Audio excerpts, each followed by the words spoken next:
اعوذ باللہ من الشیطان الرجیم، بسم اللہ الرحمن الرحیم، الحمد للہ رب العالمین۔ السلام علیکم ناظرین و سامعین۔ حضرات، میں نے اپنے پچھلے چیپٹر ہسٹری آف ہسٹری کے فرسٹ پارٹ میں یہ بتانے کی کوشش کی کہ تاریخ کیا ہے، اور تاریخ کی اہمیت میں اس کے بعد بتاؤں گا۔ ہسٹری کے کچھ پیریڈ جس میں کہ میسوپوٹیمین سویلائزیشن یعنی میسوپوٹیمیم تہذیب، جو کہ میرا اس وقت موضوع ہے، اس کے تحت میں نے ایک ابھی آپ کو اسیرین وہ امپائر کے سلسلے میں، جو سومیرین امپائر کے سلسلے میں ذکر کیا، اور اس کے پیریڈس اور اس کی لوکیشن اور وہ سب بتانے کی کوشش کی۔ اب دوسری جو میسوپوٹیمیا میں جو بڑی حکومتیں ہیں، بڑی سلطنتیں ہیں، وہ ہے اب دوسری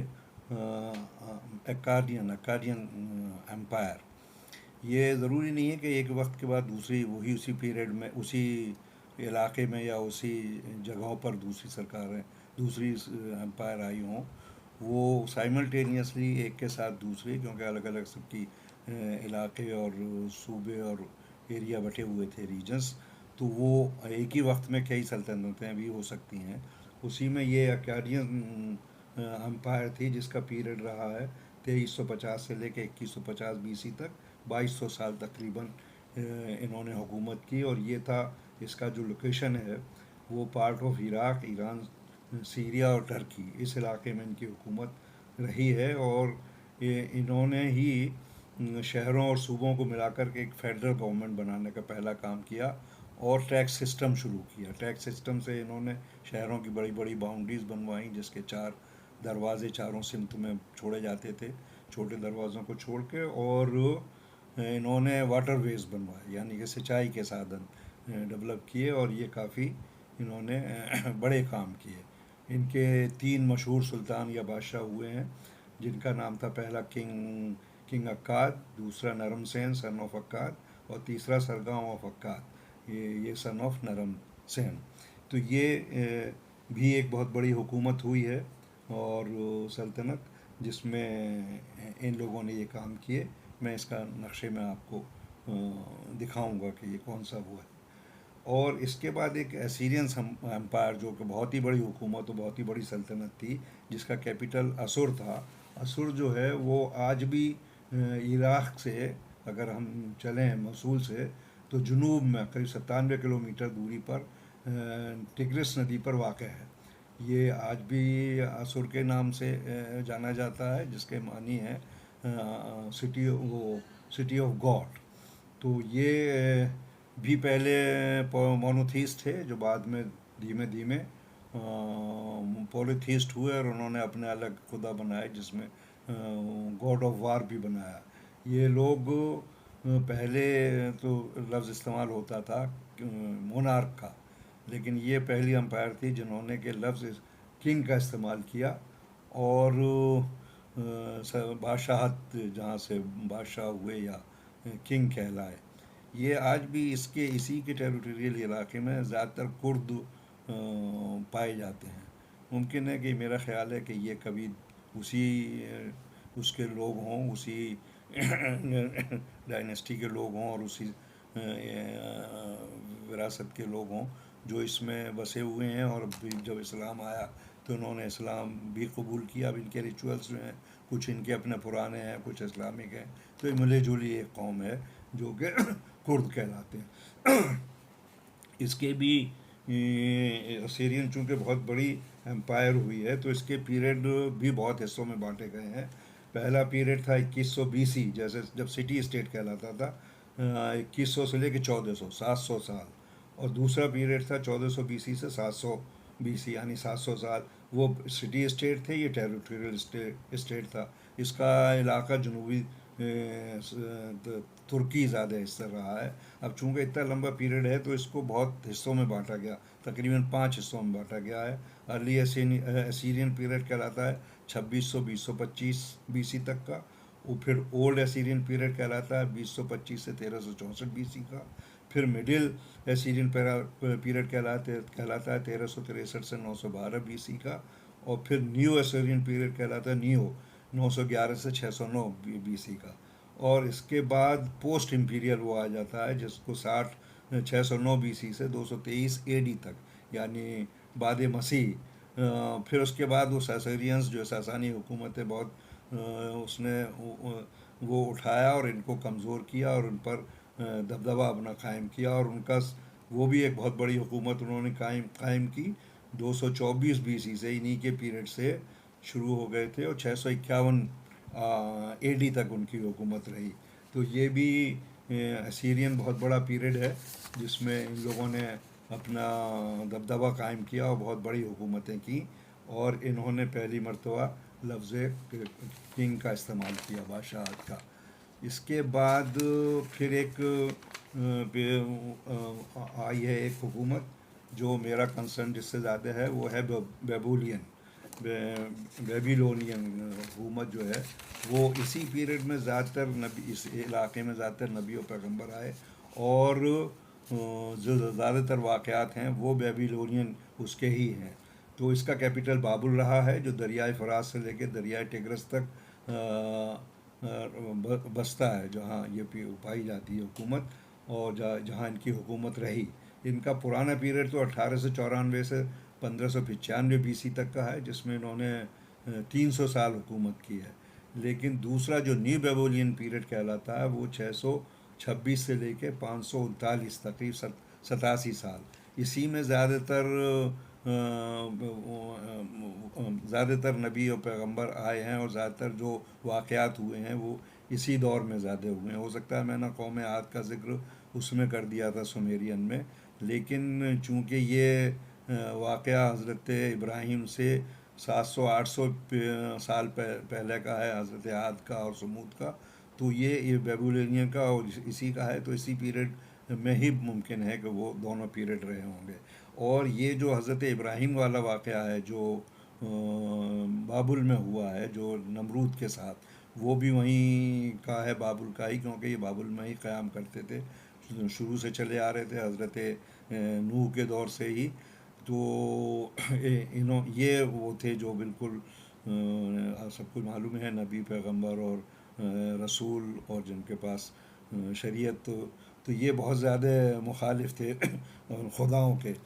ان کے جو ایک چچا یا تایا تھے آزر، وہ بت بنا کے بیچا کرتے تھے، ان کا بہت بڑا کاروبار یہی تھا. تو یہ حضرت ابراہیم بالکل جب نوجوانی کے عالم میں تھے، یہ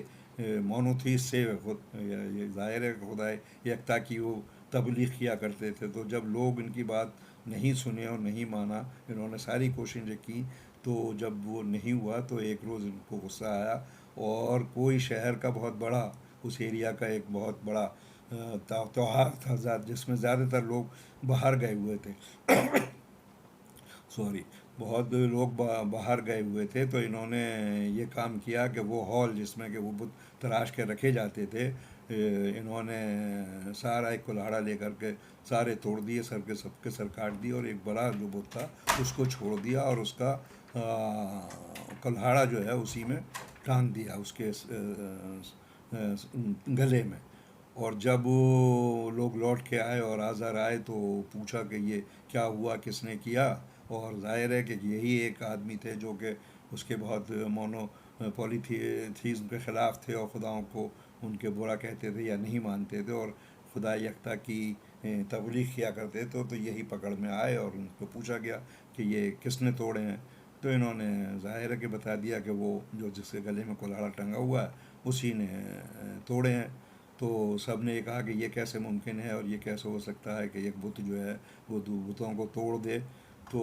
تبھی آپ نے کہا کہ جب کوئی ایک بت اتنا بھی کام نہیں کر سکتا، نہ اپنی حفاظت کر سکتا، نہ دوسرے کی حفاظت کر سکتا، تو یہ کاہے کا خدا ہو سکتا ہے. یہ خدا تو ہمارا وہ ہے جو سورج کو پورب سے نکالتا ہے، پشچم میں وہ کرتا ہے، پوری کائنات کا رب العالمین ہے. وہ ایک خدا یکتا ہے، یہ کیسے خدا ہو سکتا ہے. بہرحال ان کی بات سنی نہیں گئی، اور نمرود کو بہت زیادہ چوٹ پہنچی، تو اس نے ان کو سزا سنا دی. وہی جو نار نمرود والا واقعہ ہے کہ ان کو آگ میں پھینک دیا جائے، وہ سارے آپ کے علم میں ہے. وہ مزمبیق سے ان کو اس میں جب پھینکا گیا تو انہوں نے دعا کی، اور جو نار تھی وہ گلنار ہو گئی، اور یہ بچ گئے، اور جب وہاں سے جب یہ بچا لیا اللہ نے، تو نمرود کی بہت زیادہ وہ ہوئی، اس کا بہت ڈیمولائز ہوا، اور اس نے کہا بلا کر کے کہ اب آپ اس ملک میں نہیں رہ سکتے، کیونکہ میری آپ کی وجہ سے بہت بدنامی ہوئی ہے، اور آپ فوراً جو ہے ہمارا ملک چھوڑ دیجئے، بابل چھوڑ دیجئے۔ تو ان کی ایک کزن تھیں، یہ جن سے آپ کی شادی ہوئی تھی بعد میں، جناب سارہ، تو یہ اپنے سارہ کو لے کر کے اور سارے اپنے مویشیوں کو لے کر کے وہاں سے نکلے ہیں۔ تو پہلے تو مویشیوں کو روکا گیا کہ یہ تو بھائی امپائر کی پراپرٹی ہے، تو انہوں نے کہا کہ نہیں، یہ میں نہیں چھوڑوں گا، کیونکہ یہ تو میری پراپرٹی ہے، اور میں نے اپنی بہت زیادہ محنتوں سے جمع کی ہے، تو یہ تو میں لے کے جاؤں گا۔ بہرحال ان کو پرمیشن مل گئی، اور وہ وہاں سے لے کر کے نکل گئے۔ اور جب یہ وہاں پہنچے بارڈر پر، مصر گئے، تو مصر کے بارڈر پہ ان کو روک لیا گیا۔ تو یہ انہوں نے ایک بکسا لکڑی کا بنا لیا تھا ایسا ہوادار، اس میں جناب سارہ چونکہ بہت خوبصورت لیڈی تھیں، تو ان کو اس میں چھپا دیا تھا۔ تو وہاں پر پوچھا سیکیورٹی نے کہ اس بکسے میں کیا ہے، اس کو کھولو، تو آپ نے منع کر دیا کہ میں یہاں نہیں کھولوں گا، اگر میری بہت قیمتی سامان ہے اس میں، اگر آپ کو کرنا ہے تو آپ مجھے بادشاہ کے دربار میں لے چلیے۔ خیر وہ بادشاہ کے دربار میں لایا گیا، اور وہاں کھولا گیا، تو اس میں جناب سارہ تھیں۔ اب یہاں دو باتیں کہی جاتی ہیں، دو وہ ہیں کہ اس نے ہاتھ بڑھایا اس بکسے کی طرف، تو اس کا ہاتھ جو تھا شل ہو گیا، یعنی اس میں بے انتہا شدید اس کی وہ حرکت جو ہے بند ہو گئی، تو وہ بہت ڈر گیا۔ اب اس کی وجہ جو ہے وہ ایک تو روایت یہ ہو سکتی ہے کہ بھائی اس نے آزمانے کے لیے، چونکہ ان کی بہت وہ پھیل گئی تھی شہرت، تو ان کو آزمانے کے لیے اس نے ہاتھ ڈالا، یا اس کی نیت ہی خراب ہوئی۔ بہرحال جو بھی ہے، تو پھر اس نے ان کو کہا کہ ٹھیک ہے، آپ جب تک بھی مصر میں رہنا چاہیں، آپ میرے مہمان ہیں، آپ رہ سکتے ہیں۔ تو یہ پھر مصر میں رہے، لیکن انہوں نے سے کہہ دیا تھا مجھے زیادہ عرصے یہاں نہیں رکنا ہے، اور مجھے تو جانا ہے کنعان۔ خیر یہ جتنا وقت چاہتے تھے اتنا وقت رہے، اور پھر جب کنعان کے لیے روانہ ہوئے، تو اس نے پھر ان کی اتنی تعظیم کی کہ حضرت ابراہیم آگے آگے چلے ہیں، وہ بادشاہ پیچھے پیچھے۔ بہرحال میں نے کہیں سنا ہے، یا قرآن میں بھی کہیں یہ ہو سکتا ہے کہ ان کو حکم ہوا کہ ابراہیم وہ بادشاہ وقت ہے، تم اس کو اتنی عزت بخشو کہ وہ آگے چلے اور تم پیچھے چلو۔ بہرحال جب یہ چلنے لگے وہاں سے مصر سے، تو اس نے ان کو ایک کنیز دی، اور اس سے کہا کہ یہ اتنی اچھی نیکوکار شریف اور فرما بردار وہ ہے کہ یہ آپ کی ہمیشہ خدمت کرے گی، اور آپ میری طرف سے تحفہ سمجھ کو اس کو لے جائیے۔ تو یہ آپ نے ایکسیپٹ کیا، اور یہ وہی تھیں ہاجرہ، جن کو کہ ہاجر کہتے ہیں، وہ اس نے ان کو تو بطور تحفہ کنیزی میں دی تھیں، جس کو لے کر کے یہ کنعان گئے ہیں۔ اور وہ سارا واقعہ آپ کو معلوم ہی ہے کہ حج میں حضرت اسماعیل کو چھوڑ کے جب وہ دوڑی ہیں اور پانی کی تلاش میں، تو آج بھی وہ سنت ہے جب ہم لوگ حج کے لیے جاتے ہیں یا عمرے کے لیے جاتے ہیں اور وہاں صحیح کرتے ہیں، تو دونوں ٹنلز کے بیچ میں کچھ حصے میں گرین لائٹس لگی ہوئی ہیں، جس کے دوران جو ہے وہ حاجی لوگ جو ہیں دوڑتے ہیں۔ وہ آپ ہی کی سنت ہے کہ اس دوران میں جو ہے جناب حاجرہ پانی کے لیے پریشان ہو رہی تھیں حضرت اسماعیل کے لیے، اور دوڑی تھیں، تو جس حصے میں دوڑی تھیں آج بھی وہ سنت حج کا اور عمرے کا حصہ ہے، جس میں لوگ دوڑ کر کے پار کرتے ہیں ان گرین لائٹس کو۔ اور پھر آپ کو معلوم ہی ہے کہ پھر جو واقعہ ہوا اس کے بعد پانی نکلا، زمزم نکلا، وہ سب ہوا۔ تو یہ سب بیبیلونین اس میں ہی ہوا۔ اب بیبیلونیا میں ہی جو وہ ہوا ہے، اس کے بعد جو ہے وہ واقعہ بھی وہیں کا ہے کہ جس میں حضرت حضرت سمود کا پیریڈ جو تھا، وہ تھا قریب حضرت ان سے حضرت عاد سے دو سو سال بعد حضرت سمود آئے ہیں، حضرت یہ آئے ہیں حضرت ہود کے بعد حضرت صالح جو تھے، وہ اسحور جو نوح کے چھٹی پشت میں آئے ہیں، جو میں نے بتایا تھا کہ نوح سام بن نوح کے جو چار بیٹے ہوئے ہیں، ارم، اکبر، اسحور، ایولم اور لاویس. تو یہ اسحور کی اولادوں میں ہیں. چھٹی پشت میں حضرت ہود اور ان کے بیٹے ہیں پھر حضرت یونس. اور آٹھویں پشت میں آئے حضرت صالح، جن کے پوتے کا نام سمود ابن قاصر ابن اسور، یہ اسور کے یہ پوتے ہیں. اسی بنا پر جو سمود جو ان کے پوتے تھے اسور کے، ان کے یہ جو آٹھویں پشت میں تھے، تو ان کی قوم، ان کے نام پر جو ہے یہ قوم سمود کہلائی جاتی ہے تو قوم صالح، لیکن چونکہ ان کے یہ جد ہیں حضرت سمود، تو یہ اس لیے قوم سمود کہی جاتی ہے. حضرت صالح جو ہے وہ عرب میں، عرب ورلڈ میں، جنوبی عرب میں، جس کو آج سعودی عرب کہتے ہیں، کہ سے شام کے راستے پر مدائن میں آپ کا شہر تھا. اور اسی کو الحجر یعنی ہیگرا بھی کہتے ہیں. یہ وہ پہاڑی کا نام ہے جو پہاڑی آج بھی موجود ہے، جس کے نام پر اس ایریا کا نام مدائن میں الحجر کہا جاتا ہے. اور اس میں 12 قبیلے رہا کرتے تھے جو کہ پولیتھیسٹ تھے اور سب کئی خداؤں کی عبادت کرتے تھے. اور اس کے لیے حضرت سمود جو ہے، حضرت صالح جو تھے، بہت سختی سے اس کو روکتے تھے، منع کرتے تھے اور خدائے یکتا کی وہ دیا کرتے تھے. تو اسی دور میں وہ جو اونٹنی والا، اونٹ کو اس زمانے میں پالے نہیں جاتے تو اونٹ ایک جنگلی جانور تھا، لیکن اس کی اہمیت جیسے کہ ہماری طرف شیر اور چیتوں کی ہے، اس طرح سے اس نگاہ سے دیکھے جاتے تھے. لوگ چاہتے تھے کہ ان کے علاقے میں اونٹ ہو. تو یہ جب بہت زیادہ وہ کیا کرتے تھے تبلیغ اور ایک خدا کی، تو وہ کچھ لوگ جو تھے وہ شرطیں رکھتے تھے. تو انہوں نے ایک شرط رکھی تھی کہ ٹھیک ہے، ہم آپ کی بات سنیں گے، لیکن یہ جو سامنے پہاڑی دکھتی ہے جسے کہ الحجر کہا جاتا ہے، اس میں سے ایک سرخ رنگ کی اونٹنی نکالیے، اور جو کہ وہ ہو جس کے پیٹ میں بچہ ہو، اس طرح کی ایک اونٹنی نکالیے. تو وہ حاملہ تو آپ نے وہ کی، اور اس میں سے وہ اونٹنی نکلی جس پہاڑی میں سے. وہ پہاڑی آج بھی موجود ہے، اور جس کے لیے ایک حکم ہے قرآن میں. اگر آپ دیکھیں تو سورہ اعراف کی 73ویں آیت میں اس کا ترجمہ پڑھ کے سناتا ہوں کہ خاص طور سے اللہ نے اس کے لیے ہدایت کی تھی. اور ہم نے قوم سمود کی طرف ان کے بھائی صالح یعنی قوم کے بھائی صالح کو بھیجا، تو انہوں نے کہا، اے قوم والو، اللہ کی عبادت کرو کہ اس کے علاوہ کوئی خدا نہیں ہے. تمہارے پاس پروردگار کی طرف سے دلیل آ چکی ہے، یہ خدائی ناقہ ہے جو تمہارے لیے اس کی نشانی ہے. اسے آزاد چھوڑ دو کہ زمین خدا میں کھاتی پھرے، اور خبردار اسے کوئی تکلیف نہ پہنچانا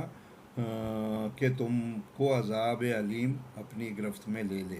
یہ خاص طور سے جو ہے اس اونٹنی کے لیے، جس کا قرآن میں ذکر جو ہے وہ ناقۃ اللہ کے نام سے کیا گیا ہے، وہ اس کو کہا گیا کہ اب یہ آزاد رہے گی. تو یہ طے ہوا تھا، آپ نے طے کیا تھا کہ یہ ایک دن میں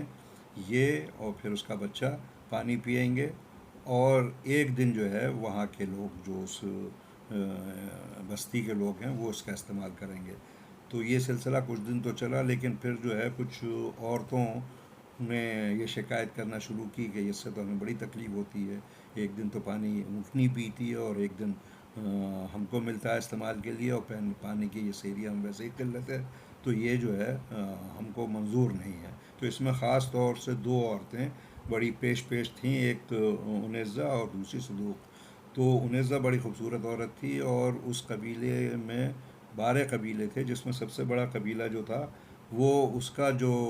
سردار تھا، قدار اس کا نام تھا، وہ اس کا کزن بھی تھا. تو ان لوگوں نے اس کو تیار کیا کہ اس اونٹنی کو جب وہ نہ ہوں، حضرت صالح بستی میں نہ ہوں اور باہر گئے ہوں، تو اس کو قتل کر دو. تو پہلے تو تیار نہیں ہوا، لیکن بعد میں جب بہت اس نے وہ دکھائے اپنے، تو وہ تیار ہو گیا، اور 12 میں سے 7 قبیلے اس بات کے لیے تیار ہو گئے کہ ہم اس کو قتل کر دیں گے. تو یہی ہوا کہ اس نے جو ہے اس کو قتل کیا. اور قدار اور اس کے قبیلے کے لوگوں نے مل کر کے اس پہ پہلے تو تیر برسائے اور پھر اس کی کوچیں کاٹ ڈالیں، اور اس شخص کا نام جو ہے سورہ شمس کی اگر آپ 12ویں آیت پڑھیں تو اس کو اشقہا کے نام سے یاد کیا گیا ہے۔ اشقہا وہ آدمی تھا جس نے اس کی وہ کوچیں کاٹی تھیں۔ تو اس کے لیے یہ واقعہ جب رسول اکرم نے حضرت علی امیر المومنین کو سنایا ہے، اور اس کے بعد یہ کہا کہ وہ شخص اشقہا جو تھا جس کا قرآن نے نام لیا کردار کا، کہ وہ بڑے سرخ رنگت کا آدمی تھا، سرخ طریقہ تو آپ نے حضرت علی سے فرمایا تھا کہ اسی رنگت کا اور اسی رنگ کا ایک آدمی اے علی تمہاری داڑھی کو خون سے رنگ دے گا۔ وہ آپ کا اشارہ ابن ملجم کے لیے تھا کہ وہ بھی اسی روپ و رنگت کا آدمی تھا جیسے کہ اشقہا تھا۔ تو یہ پھر جب ان لوگوں نے جب اونٹنی کو مارا ہے تو وہ بچہ جو ایک پہاڑی سے تھا وہ اس کو دیکھ رہا تھا، اور اس کو جب اس کی کوچیں کاٹی گئی ہیں تو میں جیسے پہلے بھی کہہ چکا ہوں کہ اللہ وہی ترکیب دیتا ہے جو کہ قوم اور جو لوگ وہ کرتے ہیں۔ تو اتنی زور سے چنگھاڑ جس کا ذکر ہے قرآن میں، کہ اتنی زور سے چنگھاڑ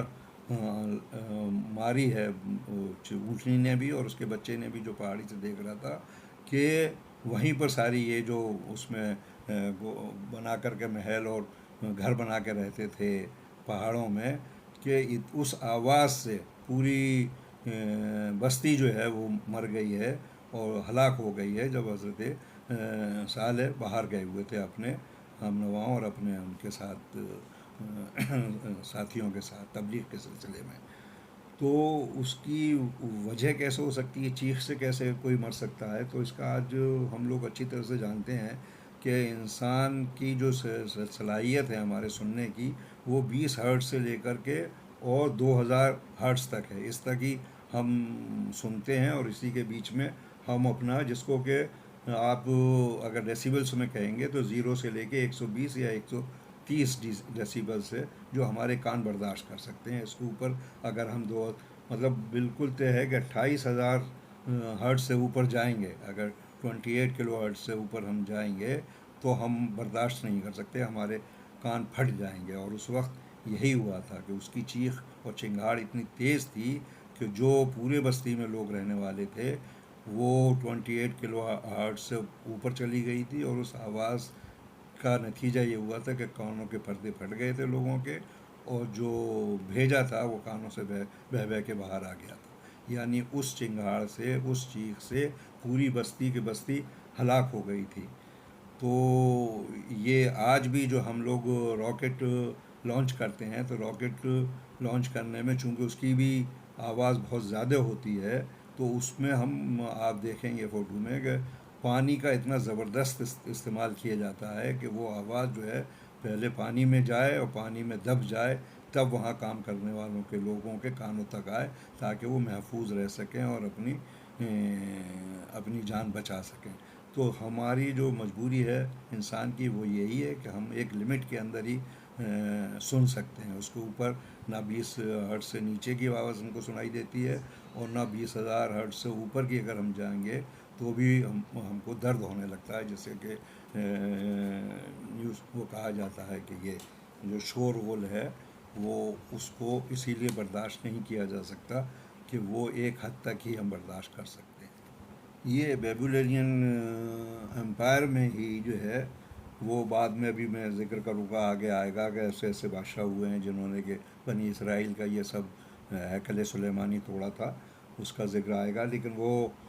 بخت نصر جس کا نام ہے وہ دوسرے والے دور میں نیو بیبولینس میں ہوا ہے، تو وہ بڑا زبردست بادشاہ تھا جس نے کہ ہینگنگ گارڈنس بنوائے تھے، اور جو آج 7 ونڈرس میں شامل ہے اور بھی چیزیں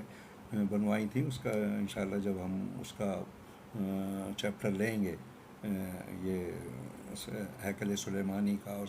حضرت سلیمان کا پیریڈ، یعنی کہ ان کا بنی اسرائیل کے چیپٹرس میں، تو اس کا ذکر آئے گا۔ اسی امپائر میں بس جو دو مشہور بادشاہ ہوئے ہیں، پہلا تھا سونو ایبم، اور آخری بادشاہ جو ہوا ہے وہ سیمسود لٹونا، DITUN ہے، یہ بہت مشہور بادشاہ ہوئے ہیں۔ اب اس چیپٹر کے آخری جو حصہ ہے کہ یہ تاریخ کی اتنی اہمیت کیوں ہے، جس پہ ہم اتنا ٹائم اور اپنا پیسہ وہ سب صرف کرتے ہیں، تو اتنی زیادہ اہمیت تاریخ کو کیوں دی جاتی ہے؟ اس کی خاص وجہ یہ ہے، جیسے ہم یہ سمجھ لیں کہ وہ ہماری جڑیں ہیں، کہ ہماری جڑوں کا پتہ لگتا ہے۔ جس طرح سے اگلا قدم آدمی نہیں اٹھا سکتا پچھلے قدم کے بنا، اگر ہمارا پچھلا قدم نہیں ہے تو اگلا قدم ہوگا ہی نہیں، تو ہم کو اسی طرح سے لازم و ملزوم ہے کہ یہ ہم سمجھیں کہ پچھلا قدم کیوں ضروری ہے۔ اگر یہ نہ ہو اور اس کی بات نہ پتہ ہو، تو اگر ہمارے پاس ہسٹری نہ ہو، جہاں ہسٹری وہ کسی انسان کی ہو، معاشرے کی ہو، یا صوبے کی ہو، یا ملک کی ہو، یا انسانیت کی ہو، وہ سب کی ہسٹری کا ہونا، سب کی تاریخ کا جاننا اس لیے بھی لازم ہے کہ ہم کو پتہ رہے کہ جو ہماری سرکاریں ہیں وہ پہلے کیا کر کے گئی ہیں اور اب کیا کر رہی ہیں۔ جس طرح کہ وہ اپنی پالیسیز بناتی ہیں، وہ پالیسیز پچھلے دور میں کیا تھیں جس سے حکومت میں فائدے ہوئے اور نقصان ہوئے، اور انسانی بہبودگی کے لیے کیا کام پہلے کیے جا چکے ہیں اور کیا کام اب کیے جانے ضروری ہیں۔ تو ہم پبلک جو ہے، یعنی کہ سماج جو ہے، وہ اس بات کو تول سکتا ہے کہ ہماری حکومتیں جو ہیں وہ ہمارے انٹرسٹ میں کام کر رہی ہیں یا نہیں کر رہی ہیں، اور یہ پتہ بھی رہنا چاہیے کہ کہاں پر کیا ہو رہا ہے۔ جب ہمارے پاس ہسٹری ہو اور اس کی اگر صحیح اس کی جانکاری دوسرے جگہ تک نہیں پہنچ رہی، تو بھی بہت بڑا نقصان ہے۔ جیسے کہ شام کے لوگوں کو یہی نہیں پتہ تھا کہ رسول اکرم کی کوئی بیٹی بھی ہے اور ان کا کوئی بھائی اور داماد بھی ہے، تو وہ تو حضرت معاویہ کو ہی حضرت محمد صلی اللہ علیہ وسلم کا سب سے نزدیکی رشتہ دار سمجھتے تھے۔ تو اگر یہ چیزیں، یہ خبریں، یہ باتیں ایک جگہ سے دوسری جگہ تک نہیں پہنچتی، تو وہ ہماری ہسٹری کو افیکٹ کرتی ہیں اور ہسٹری کو، انسانیت کو نقصان پہنچاتی ہیں۔ تو اس لیے تاریخ کا علم ہونا بھی ضروری ہے اور تاریخ کا پھیلایا جانا بھی ضروری ہے۔ اسی لیے تاریخ لکھی جاتی ہے کہ آگے آنے والے دور کے لوگوں کو پتہ رہے کہ پچھلے دور میں کیا کیا واقعات ہو چکے ہیں اور کیا کیا اس میں غلطیاں ہوئی ہیں اور کیا کیا اچھے کام ہوئے ہیں، تاکہ آگے کے لیے جو عوام ہے اس بات کے لیے اس کو جانچ اور تول سکے کہ ہمارے لیے جو ہماری حکومتیں ہیں وہ ہماری بہبودگی اور ہمارے فائدے کے لیے کتنی کام کر رہی ہیں اور ہمارے نقصان پہنچانے کے لیے کتنا کام کر رہی ہیں۔ اس لیے ہسٹری کا ہونا، ہسٹری کا لکھا جانا، ہسٹری کا جانا نہایت ضروری ہے، اور اسی لیے تاریخ کی اتنی زیادہ اہمیت ہے، جس سے ہمیں سارا، اگر ہمارے پاس یہ سارے ایونٹس قرآن میں نہ لکھے ہوں، جس سے بڑی بڑی حکومتیں، بڑے بڑے جو دور نکل گئے، حضرت ابراہیم کا، حضرت موسیٰ کا اور رسول اکرم کا، یہ ساری چیزیں اگر ہم لوگوں کو، حضرت عیسیٰ کا، اگر یہ سب ہم تک نہ پہنچی ہوتی تو ہم کو کیا انداز ہو سکتا تھا کہ کیا ہوا۔ اس لیے اس ہسٹری کو ہی پہنچانے کے لیے خود اللہ نے کام کیا کہ اس نے الگ الگ دور میں الگ الگ کتابیں بھیجیں، صحیفے بھیجے، تاکہ لوگوں کو پتہ لگے کہ کون لوگ تھے جو کیا کر کے گئے اور کیا انہوں نے اچھے کیے اور کیا برے کیے۔ اور یہی جو ہے، یہی نبی و پیغمبر آئے، انہوں نے اچھی ہدایتیں کیں اور ہدایتیں پہنچائیں، اور ان کے سامنے جو لوگ آئے جو ان کے خلاف تھے اور جو ان سے لڑے، انہوں نے بدعہدی اور بدامنیاں پھیلائیں